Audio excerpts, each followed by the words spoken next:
Hi hello friends, మనం ఈరోజు వచ్చేసి 20వ తారీఖు సెప్టెంబర్ 2021కి సంబంధించిన కరెంట్ అఫైర్స్ గురించి డిస్కషన్ చేద్దాం. చాలా ఇంపార్టెంట్ అయిన అప్డేట్స్ ఉన్నాయి కాబట్టి వీడియో ఎండ్ వరకు చూసి మీకు నచ్చింది అనిపిస్తే లైక్ చేయండి, అలాగే షేర్ చేసి మరిన్ని అప్డేట్స్ కోసం మన ఛానల్ అయితే ఫాలో అవుతూ ఉండండి. చూడండి, ఇండియాలోనే ది లార్జెస్ట్ లెర్నింగ్ ప్లాట్ఫామ్ అండి అన్అకాడమీ. వీళ్ళు వచ్చేసి ఏపీఎస్సి, టీఎస్పీఎస్సి అలాగే ఎస్ఏ కానిస్టేబుల్కి ప్రిపేర్ అవుతున్న వాళ్ళ కోసం కొన్ని కోర్సెస్ అయితే ప్రొవైడ్ చేయడం జరుగుతుంది. అయితే వీళ్ళు వచ్చేసి ప్రజెంట్ న్యూ ప్రైజెస్ని అయితే హైక్ చేశారు. ఈ ప్రైజెస్ వచ్చేసి రేపటి నుండి అప్లికేబుల్ అవుతాయి. ఇంకా ఎవరైనా ఒకవేళ ఇంట్రెస్ట్ ఉంది అన్అకాడమీలో సబ్స్క్రిప్షన్ తీసుకుంటాం అనుకునే వాళ్ళు ఇప్పుడే తీసుకోండి. ఇంకా పాత ఆఫర్లోనే ఉంది. పాత ఆఫర్ వచ్చేసి 1400 1 మంత్కి. అదే మన ఈడియు టెక్ 10 అనే కోడ్ వాడితే మీకు 1260 రూపాయలకి వస్తుంది. ఈ యొక్క కోడ్ డిస్క్రిప్షన్లో ఇస్తాను, అలాగే రిలేటెడ్ లింక్స్ కూడా డిస్క్రిప్షన్లో ఇస్తాను. ఎవరికైనా ఇంట్రెస్ట్ ఉందంటే ట్రై చేయండి. అలాగే వీళ్ళు 12 నెలలు సబ్స్క్రిప్షన్ తీసుకుంటే 3 నెలలు సబ్స్క్రిప్షన్ ఫ్రీగా ప్రొవైడ్ చేస్తున్నారు. అలాగే వీళ్ళు ఒక లక్ష్యం అనే పేరుతో ఒక కాంప్రహెన్సివ్ బ్యాచ్ కోర్స్ తీసుకొచ్చారండి. ఇది గ్రూప్ 1 గ్రూప్ 2కి ఉపయోగపడుతుంది. ఇంగ్లీష్ మీడియం 3 ఎడ్యుకేటర్ల ద్వారా ఈ యొక్క కోర్స్ అయితే ఇస్తున్నారు. అదేవిధంగా AP endorsement officer paper 2 course Hindu philosophy and temple system మీద 3 క్లాసెస్ అయితే ఇస్తున్నారండి. ఇది డ్యూరేషన్ వచ్చేసి 30 డేస్ ఉంటుంది క్లాసు. అండ్ ఈ రోజు నుండే స్టార్ట్ అయింది. అండ్ అదేవిధంగా వీళ్ళు వీక్లీ మాక్ టెస్టులు పెడతా ఉంటారు. గ్రూప్ 2కి అలాగే ఎస్ఐ కానిస్టేబుల్ రిలేటెడ్కి మాక్ టెస్టులు పెడతారు. ఈ మాక్ టెస్టులు వచ్చేసి 150 నిమిషాలు ఉంటుంది, 150 ప్రశ్నలు ఉంటాయి. ఇది ఒక స్కాలర్షిప్ టెస్ట్. ఇందులో ర్యాంక్ 1, ర్యాంక్ 2, ర్యాంక్ 3, ర్యాంక్ 4 వచ్చే వాళ్ళకి పర్సంటేజ్ ఆఫ్ డిస్కౌంట్ ఉంటుంది సబ్స్క్రిప్షన్లో. అదేవిధంగా గ్రూప్ 2 మాక్ టెస్ట్ కూడా ఉంటుంది. సేమ్ యాస్టీజ్ ఇదే విధంగా మనకి పర్సంటేజ్ ఆఫ్ డిస్కౌంట్ ఉంటుందన్నమాట సబ్స్క్రిప్షన్ తీసుకునేటప్పుడు, ఇందులో కానీ ర్యాంక్ సంపాదిస్తే మీరు. తర్వాత వచ్చేసి రివిజన్ సిరీస్ ఆన్ ఎకానమీ తీసుకొచ్చారండి. ఇది ఒక రివిజన్ సిరీస్. ఇందులో వచ్చేసి 5 ఎడ్యుకేటర్ల ద్వారా మనకి ఒక సిరీస్ అయితే ప్రొవైడ్ చేయడం జరుగుతుంది. అలాగే ఇందులో కంప్లీట్గా మనం నచ్చిన ఎడ్యుకేటర్ని ఫాలో అవ్వచ్చు. కంప్లీట్ ఎగ్జామ్ ప్రిపరేషన్ ఉంటుంది, డౌట్ క్లియరింగ్ సెషన్స్ ఉంటాయి, కంప్లీట్ సిలబస్ని కవర్ చేస్తారు, ఫ్రీ మాక్ టెస్ట్లు ఉంటాయి, వీక్లీ మాక్ టెస్ట్లు ఉంటాయి. ఇందులో మీకు నచ్చిన వీడియోని అలాగే నచ్చిన పీడిఎఫ్ని డౌన్లోడ్ చేసుకోవచ్చు. అదంతా కూడా సబ్స్క్రిప్షన్ ప్లాన్ తీసుకుంటే. అండ్ ఇక్కడ మీరు ఫ్రీకి ప్లస్కి తేడా చూడొచ్చు. ఫ్రీలో అన్నీ కూడా లిమిటెడ్, బట్ ప్లస్లో మాత్రం అన్నీ కూడా కంప్లీట్ అన్లిమిటెడ్లో మీకు ప్రొవైడ్ చేయడం జరుగుతుంది. కింద లింక్స్ ఉంటాయి. ఎవరికైనా ఇంట్రెస్ట్ ఉంటే మాత్రం తీసుకోండి, ఇంట్రెస్ట్ ఉంటేనే. ఓకేనా, గుర్తుపెట్టుకోండి. చూడండి, మన ఫస్ట్ క్వశ్చన్, భారతదేశంలో ఫేస్బుక్ నూతన పబ్లిక్ పాలసీ డైరెక్టర్గా ఎవరు నియమితులయ్యారు? ఆన్సర్ చూసుకున్నట్టయితే రాజీవ్ అగర్వాల్ అండి. రాజీవ్ అగర్వాల్ ఒక ఐఏఎస్ ఆఫీసరు. ఆయన్ని సోషల్ మీడియా కంపెనీ అయిన ఫేస్బుక్ ఈరోజు మన ఇండియాకి పబ్లిక్ పాలసీ డైరెక్టర్గా నియమించుకోవడం జరిగింది. వినియోగదారుల భద్రత, అలాగే డేటా రక్షణ, అలాగే ప్రైవసీ ఇలాంటి వాటి మీద ఈయన వచ్చేసి నియంత్రణ తీసుకుంటాడు. ఇతనిదే బాధ్యతగా పనిచేస్తారనమాట. అయితే ఫేస్బుక్ కోసం ముఖ్యమైన పాలసీ అభివృద్ధి కార్యక్రమాలను నిర్వహించడానికి ఆయన్ని నియమించుకున్నట్లుగా ఫేస్బుక్ సంస్థ అయితే చెప్పడం జరిగింది. తర్వాత second one, audio and film మరియు గ్రాఫిక్ డిజైనింగ్లో విద్యార్థులకు శిక్షణ అందించే మ్యూజిక్ బస్ని ఏ రాష్ట్రం లేదా యూటీ ప్రారంభించింది? మ్యూజిక్ బస్ గుర్తుపెట్టుకోండి, చాలా ఇంపార్టెంట్. ఆన్సర్ చూసుకున్నట్టయితే ఢిల్లీ అండి. ఆడియో ప్రొడక్షను అలాగే ఫిలిం ప్రొడక్షను, గ్రాఫిక్ డిజైనింగ్లో స్టూడెంట్స్కి ట్రైనింగ్ ఇవ్వడం కోసం మ్యూజిక్ బస్ని ఢిల్లీ గవర్నమెంట్ స్టార్ట్ చేసింది. మన ఇండియాలో మొట్టమొదటి మొబైల్ మ్యూజిక్ క్లాస్ రూమ్ అలాగే రికార్డింగ్ స్టూడియో ఇది. గుర్తుపెట్టుకోండి, మ్యూజిక్ బస్ అనేది. ఇది ఢిల్లీ ప్రభుత్వ పాఠశాల పిల్లలకు మ్యూజిక్ పట్ల ఇంట్రెస్ట్ని పెంచడం కోసం తీసుకొచ్చినట్లుగా ప్రభుత్వం అయితే చెప్పడం జరిగింది. తర్వాత థర్డ్ వన్, హర్యానా రాష్ట్ర మేరా పానీ మేరా విరాసత్ అనే పథకానికి కొత్త బ్రాండ్ అంబాసిడర్గా ఎవరు నియమితులయ్యారు? చాలా ఇంపార్టెంట్. ఆన్సర్ వచ్చేసి మనికా షోకంద్. హర్యానా గవర్నమెంట్ జల సంరక్షణ కోసం మేరా పానీ మేరీ విరాసత్ అనే ఒక స్కీమ్ తీసుకొచ్చింది. ఆ స్కీమ్ని ప్రజల్లోకి తీసుకెళ్ళడం కోసం ఫెమినా మిస్ గ్రాండ్ ఇండియా 2021 అయిన మనికా షోకంద్ని ఆ యొక్క రాష్ట్ర గుడ్విల్ అంబాసిడర్గా నియమించుకున్నారు. ప్రత్యేకంగా ఈ యొక్క జల సంరక్షణ మేరా పానీ మేరా విరాసత్ అనే స్కీమ్ని ప్రమోట్ చేయడం కోసం హర్యానా నివాస్లో ఏర్పాటు చేసిన కార్యక్రమంలో హర్యానా ముఖ్యమంత్రి మనోహర్ లాల్ ఖత్తర్ గారు అపాయింట్మెంట్ లెటర్ అలాగే అగ్రిమెంట్ను ఆమెకు అందజేయడం జరిగింది. గుర్తుపెట్టుకోండి, ఆమె ఫెమినా మిస్ గ్రాండ్ ఇండియా 2021. తర్వాత ఫోర్త్ వన్, కింది వాటిలో ఏ దేశం షాంఘై సహకార సంస్థ SCO అంటారు ఇందులో శాశ్వత సభ్యతత్వం పొందింది? ఆన్సర్ చూసుకున్నట్టయితే ఇరాన్. చూడండి, చైనా అలాగే రష్యా నేతృత్వంలో ఉండే యురేషియా రాజకీయ మరియు ఆర్థిక భద్రత కూటమే షాంఘై సహకార సంస్థ. ఇందులో ఇరాన్కి శాశ్వత అంటే పర్మనెంట్ మెంబర్షిప్ అయితే వచ్చిందండి. తాజిక్ రాజధాని దుషాన్బేలోని షాంఘై సహకార సంస్థ కౌన్సిల్ ఆఫ్ హెడ్స్ ఆఫ్ 21 మీటింగ్లో ఇరాన్ శాశ్వత సభ్యతత్వాన్ని ఆమోదించింది. ఆ మీటింగ్లో ఆ సభ్యతత్వ దేశాలన్నీ కూడా ఇరాన్ దేశం జూన్ 2005లో సంస్థలో అంటే ఈ షాంఘై సహకార సంస్థలో పరిశీలకుడి హోదాను పొందింది. అలాగే 2008లో పూర్తి సభ్యతత్వం కోసం దరఖాస్తు చేసుకోగా రీసెంట్గా దాన్ని అప్రూవల్ చేయడం జరిగింది. అయితే విస్తారమైన యురేషియా ప్రాంతంలో భద్రతను నిర్ధారించడానికి, స్థిరత్వాన్ని కొనసాగించడానికి, అలాగే వస్తున్న సవాళ్లను బెదిరింపులను తట్టుకోవడం కోసం, వాణిజ్యపరంగా మెరుగుపరుచుకోవడం కోసం ఈ యొక్క షాంఘై సంఘాన్ని ఏర్పాటు చేసుకున్నారు ఈ కూటమిని. తర్వాత 5th one Atal innovation mission మరియు ఇస్రో సిబిఎస్ఈ సహకారంతో ఈ 3 సంస్థల సహకారంతో భారతదేశం అంతటా పాఠశాల విద్యార్థుల కోసం ఏ కార్యక్రమాన్ని ప్రారంభించారు? ఆన్సర్ చూసుకున్నట్టయితే space challenge. Atal innovation NITI Aayog, Indian space research organisation ISRO, అంటే నీతి ఆయోగ్ స్టార్ట్ చేసిందే ఈ అటల్ ఇన్నోవేషన్ మిషన్ అనేది. అయితే నీతి ఆయోగ్ అని చెప్పొచ్చు లేదా అటల్ ఇన్నోవేషన్ మిషన్ అని చెప్పొచ్చు. నీతి ఆయోగ్, ఇస్రో అలాగే central board of secondary education వీళ్ళు ముగ్గురు కలిసి ATL special challenge space challenge 2021 కార్యక్రమాన్ని దేశవ్యాప్తంగా స్కూల్ పిల్లలకు స్టార్ట్ చేశారనమాట. 6వ తరగతి నుండి 12వ తరగతి చదువుతున్న ఎవరైతే స్టూడెంట్స్ ఉంటారో వాళ్ళకి డిజిటల్ ఏజ్ స్పేస్ టెక్నాలజీ వాటి మీద వాళ్ళకి అవగాహన కల్పిస్తారండి. ఫ్యూచర్లో ఆ పిల్లల మీద ఈ యొక్క స్పేస్ అంటే అంతరిక్షానికి సంబంధించిన విషయాలను, స్పేస్ టెక్నాలజీ మీద ఈ పిల్లలకైతే అవగాహన కల్పిస్తారు. ఇదే దీని ఉద్దేశం, గుర్తుపెట్టుకోండి. తర్వాత 6th వన్ ఏ రాష్ట్ర ప్రభుత్వం కాట్లీ చేపను రాష్ట్ర చేపగా ప్రకటించుకుంది? చాలా ఇంపార్టెంట్ క్వశ్చన్ ఇది. ఆన్సర్ చూసుకున్నట్టయితే సిక్కిం అండి. సిక్కిం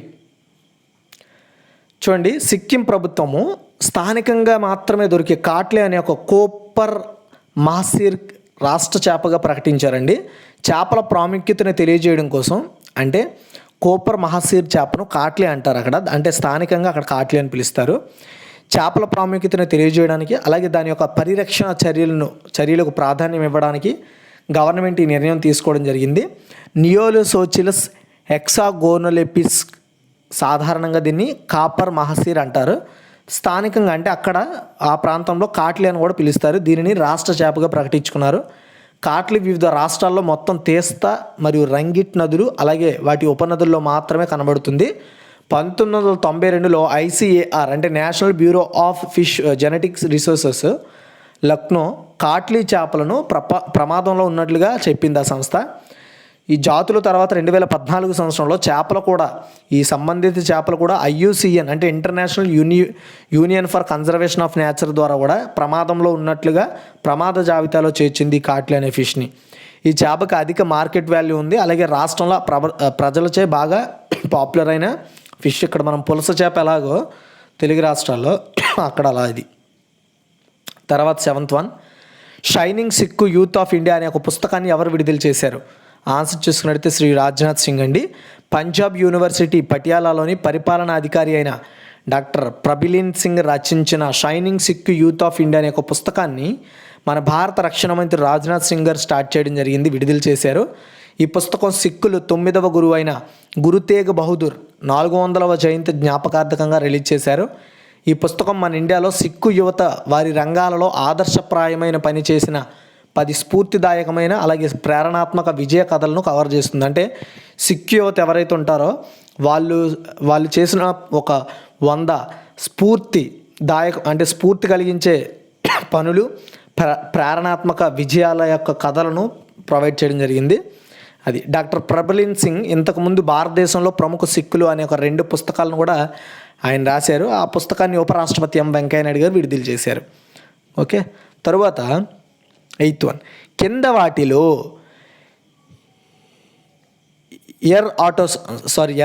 ఏ ఆటో సంస్థ భారతదేశంలో తన వ్యాపారాన్ని మూసివేస్తున్నట్లుగా ప్రకటించింది? ఆన్సర్ చూసినట్లయితే ఫోర్డ్ అండి. మన ఇండియాలో తయారీ కర్మాగారాలన్నింటినీ కూడా మూసివేస్తున్నట్లుగా ఫోర్డ్ మోటార్ ప్రకటించింది. ఫోర్డ్ మన ఇండియాలో 2 ఇంటిగ్రేటెడ్ తయారీ సౌకర్యాలను కలిగి ఉంది. ఒకటి చెన్నైలో తమిళనాడు, ఇంకోటి సనంద్ అంటే గుజరాత్లో. ఈ రెండింటిలో మాత్రమే ఇంటిగ్రేటెడ్ తయారీ సౌకర్యాలు కలిగి ఉంది. ఇప్పుడు ఆ రెండింటిని కూడా మూసివేస్తున్నట్లుగా ఫోర్డ్ అయితే చెప్పడం జరిగింది. అంటే ఇకపై మన ఇండియాలో తయారైతే చేయరు, బట్ మన ఇండియాలో వాటి మార్కెటింగ్ అయితే ఉంటుందా ఉండదు అనేది ఇంకా తెలీదు. మ్యాక్సిమం ఉంటుంది, బట్ మ్యానుఫ్యాక్చరింగ్ అయితే జరగకపోవచ్చు. తర్వాత 9th వన్, ఏ రాష్ట్ర ప్రభుత్వం ఆప్కే ద్వార్ ఆయుష్మాన్ మెగా డ్రైవ్ను ప్రారంభించనుంది? ఆన్సర్ చూసుకున్నట్టయితే గుజరాత్ అండి.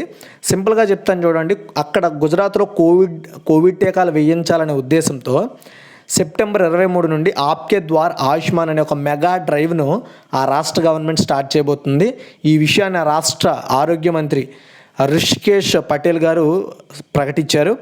రాష్ట్ర ప్రభుత్వం ప్రధానమంత్రి జన్ ఆరోగ్య యోజన అంటే PMJAY అండ్ మా కార్డ్ పథకం కోసం నమోదు చేసుకున్న 80 లక్షల కుటుంబాలు ఏవైతే ఉంటారో వాళ్ళందరూ కూడా ఈ డ్రైవ్లోకి వస్తారు. ఈ డ్రైవ్ ద్వారా వాళ్ళందరికీ కూడా టీకా వేసి కొన్ని ట్రీట్మెంట్లు అయితే చేయడం జరుగుతుంది. తర్వాత 10, కార్గో అంతరిక్ష నౌక టియాన్జౌ 3ను అంతరిక్షంలోకి పంపిన దేశం ఇది? చాలా ఇంపార్టెంట్. ఆన్సర్ వచ్చేసి చైనా అండి. చైనా మనందరికీ తెలుసు, తన ఓన్గా స్పేస్ స్టేషన్ ఏర్పాటు చేసుకోవాలనే ఉద్దేశంతో అక్కడ కావాల్సిన పరికరాలను తీసుకెళ్తోంది. దానిలో భాగంగానే ఇది ఒక మానవరహిత స్పేస్ క్రాఫ్ట్ను చైనా ఈరోజు లాంచ్ చేసింది. అంతరిక్షంలోకి ఆ దేశం నిర్మిస్తున్న సొంత స్పేస్ స్టేషన్కు అవసరమైన సామాన్లను ఇందులో పంపించింది. దక్షిణ చైనా హైనాన్ ప్రావిన్స్లో Wenchang spacecraft launch site నుండి లాంగ్ మార్చ్ 7 రాకెట్ను సోమవారం ఈరోజు మధ్యాహ్నం 3 గంటలకు స్టార్ట్ చేశారు. చైనా నిర్మిస్తున్న స్పేస్ స్టేషన్కు సామాగ్రిని సరఫరా చేయడానికి కార్గో అంతరిక్ష నౌక టియాన్జౌ 3ను దీని ద్వారా పంపించినట్లుగా చైనా మానవరహిత అంతరిక్ష సంస్థ CMSA పేర్కొన్నట్లు చైనా అధికారిక వార్తా సంస్థ జిన్హువా ప్రకటించింది. ఈ మిషన్ను సంబంధించి 11 ప్రయోగాల్లో ఇది 4వదని వెల్లడించింది. చైనా సొంత స్పేస్ స్టేషన్ టియాంగాంగ్ 2022 నాటికల్లా అందుబాటులోకి ఉంటుందని చైనా ఇంతకుముందే చాలాసార్లు చెప్పింది. అయితే టియాన్జౌ 1, 2 ఆల్రెడీ సామాన్లు మోసుకెళ్ళే, ఇప్పుడు తీసుకెళ్తుంది 3. ఓకే. తర్వాత 11, ఏ భాషలో సాహిత్యవేత్త విప్లవ కవి నిఖిలేశ్వర్ 2020 సంవత్సరానికి గాను కేంద్ర సాహిత్య అకాడమీ అవార్డు అందుకున్నారు అంటే తెలుగు. ఓకే. ప్రముఖ తెలుగు సాహిత్యవేత్త విప్లవ కవి నిఖిలేశ్వర్, అతన్ని కుంభం యాదవ్ రెడ్డి అని కూడా పిలుస్తారు. అతను 2020 సంవత్సరానికి గాను కేంద్ర సాహిత్య అకాడమీ అవార్డు అయితే గెలుచుకున్నాడండి. ఆయన తెలుగులో రచించిన అగ్నిశ్వాస కవితా సంపుటి 2015, 2017కి ఈ పురస్కారం వచ్చింది. దేశవ్యాప్తంగా వివిధ భాషల్లో 22 మంది రచయితలకు ఈ అవార్డులు అయితే ఇచ్చారు. ఆ లిస్ట్ కూడా నేను ప్రొవైడ్ చేస్తాను అంతా కూడా. ఓకే, చూడండి. అస్సామీకి చెందిన అస్సామీ భాషలో బెంగసట అనే ఒక చిన్న కథల బుక్కి అపూర్చా కుమార్ సైకి గారు ఈ యొక్క అవార్డు పొందారు. కేంద్ర సాహిత్య అకాడమీ 2020 అవార్డులు గుర్తుపెట్టుకోండి. సెకండ్ వచ్చేసి బెంగాలీ అండి. ఏకసి జ్ఞాపకాలు అనే ఒక పుస్తకానికి మణిశంకర్ ముఖోపాధ్యాయ్ గారు తీసుకున్నారు. థర్డ్ వచ్చేసి జోడో భాషలో గ్వేతనే లమాయోయో గ్వడన్ అనగా చిన్న కథల పుస్తకం, ఇది ధరణీధర్ ఓవారి గారు తీసుకున్నారు. అలాగే 4th వన్ వచ్చేసి డోగ్రీ, బాబా జిత్మల్ ప్లేలో అంటే జియాన్ సింగ్ రచించిన పుస్తకం ఇది. అండ్ 5th వన్ వచ్చేసి ఇంగ్లీష్లో దేవుడు ఒక ప్రయాణికుడు అయినప్పుడు అనే ఒక కథ. సో దీనికి అరుంధతి సుబ్రహ్మణ్యం అనే అతను రాశారు. అలాగే 6th one Gujarati Banaras dairy, ఇది కూడా కవితలే, హరీష్ మీనాక్షి గారు రాశారు. నెక్స్ట్ 7th వన్ హిందీలో టోకేరి మే దింగ్త అంటే వారి గాథ, ఇది కూడా ఒక కవితే, అనామిక రాశారు. 8th వన్ వచ్చేసి కన్నడ శ్రీ బాహుబలి అహింసా దిగ్విజయం, ఎపిక్ పోయిటరీ అనమాట ఇది కూడా M వీరప్ప బెయిలి గారు రాశారు. 9th వన్ వచ్చేసి కాశ్మీరీ బిలాస్మో ఈ ఖాన్ బాదాసో, ఇది కూడా చిన్న కథల పుస్తకము, హిడే కౌల్ భారతి రాశారు. 10 వచ్చేసి కొంకణి యగపరివారస తనచు యాత్రి కవిత, ఇది కూడా RS భాస్కర్ రాశారు. 11 వచ్చేసి మైథిలి గచ్ రూసట్ ఆచి, ఇది కూడా చిన్న కథల పుస్తకము, కమల్కాంత్ రాశారు. 12 వచ్చేసి మణిపూరి మలంగ భానా కరిహై అనే కవితా పుస్తకాన్ని ఇరుంగు భామ్ దేవెన్ రాశారు. 13th వచ్చేసి మరాఠీలో ఉద్య అనే ఒక నవల నందకారి రాశారు. 14 వచ్చేసి పంజాబీ హామ్కాస్ చిన్న కథల పుస్తకం గురుదేవ్ సింగ్ రూపాన రాశారు. 5th వన్ వచ్చేసి సంస్కృతంలో వైశాలి, ఇది ఒక నవల మహేష్ చంద్ర శర్మ గౌతమ్ రాశారు. 16 వచ్చేసి సంతాలి గురుదక్ ఖాసా డాక్ కవిత రూపాచంద్ హన్స్టా రాశారు. సింధీలో జహాద్ జేదో లహ్వాని రాయడం జరిగింది. అలాగే 18 తమిళ్లో సెల్లత్ పానం నవల, ఎంఎం రాశారు. 19 వచ్చేసి తెలుగు, అగ్ని శ్వాస 2015-17లో కవిత నిక్లేశ్వర్ రాశారు. 20 వచ్చేసి ఉర్దూ, అనువాస్ మేక్వాల్ నవల రాశారు. హసన్ ఉల్ హక్ గారు రాయడం జరిగిందనమాట. ఆ నవల్ని గుర్తుపెట్టుకోండి, చాలా ఇంపార్టెంట్ ఈ లిస్ట్ అంతా కూడా. నెక్స్ట్ 12 అండి, ఏ రాష్ట్ర ప్రభుత్వం మాతృభూమి యోజన పథకాన్ని ప్రారంభించనుంది అంటే ఉత్తరప్రదేశ్ అండి. ఉత్తరప్రదేశ్ గవర్నమెంట్ కొత్త మాతృభూమి యోజనను ప్రారంభిస్తున్నట్లుగా ప్రకటించింది. ఉత్తరప్రదేశ్ మాతృభూమి యోజన. దీని ఉద్దేశం ఏంటంటే భాగస్వామ్య గ్రామీణ ఆర్థిక వ్యవస్థ అలాగే మౌలిక సదుపాయాలను డెవలప్ చేయడం కోసం ఈ స్కీమ్ తీసుకొస్తున్నారు. అంటే మన విలేజ్లో ఏదైనా ఒక పర్టికులర్గా వాటర్ లేదనుకోండి, వాటర్ సోర్సెస్ కానీ ఏదైనా ట్యాంక్ కానీ రోడ్లు కానీ ఇలాంటివన్నీ ఏర్పాటు చేయాలనుకుంటే ఇందులో గవర్నమెంట్ 50% నిధులు ఇస్తుంది. మిగతా 50% ఎవరైనా సరే సొంతగా మేము ఆ రోడ్లు వేద్దాం అనుకుంటున్నామని ముందుకు ఎవరైనా వచ్చారనుకోండి, అలా వచ్చిన వాళ్ళు 50% పెట్టుకోవాలి. అయితే అలా 50% పెట్టుకోవడం వల్ల వాళ్ళకి బెనిఫిట్ ఏంటంటే ఆ రోడ్డుకి కానీ లేదా ఆ పర్టికులర్ వాళ్ళు ఏదైతే కట్టారో దేనికి కట్టడానికి సహాయం చేశారో వాళ్ళ పేరు లేదా వాళ్ళకి నచ్చిన వాళ్ళ పేరు పెట్టడానికి గవర్నమెంట్ అయితే అవకాశం ఇస్తుంది.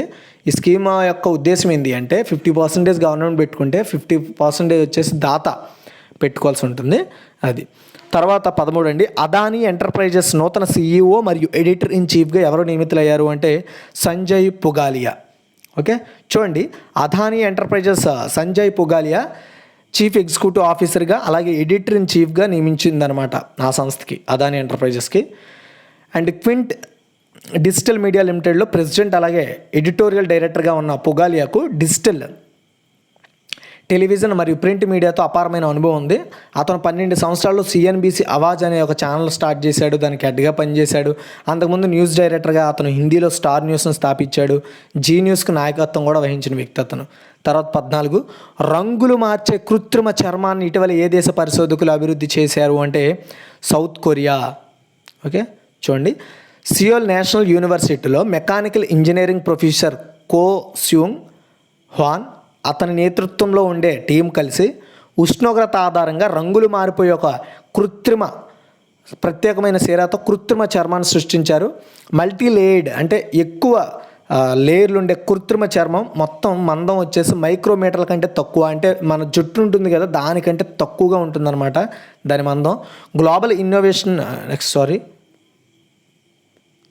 Next 15th, global innovation index 2021లో భారతదేశం స్థానం ఎంత? చాలా ఇంపార్టెంట్. ఆన్సర్ వచ్చేసి 46 అండి. జస్ట్ రిలీజ్ అయ్యి మహా అయితే ఒక 2-3 అవర్స్ అవుతుంది. గ్లోబల్ ఇన్నోవేషన్ ఇండెక్స్ 2021లో మన ఇండియా తన ర్యాంక్ని అయితే డెవలప్ చేసుకుంది.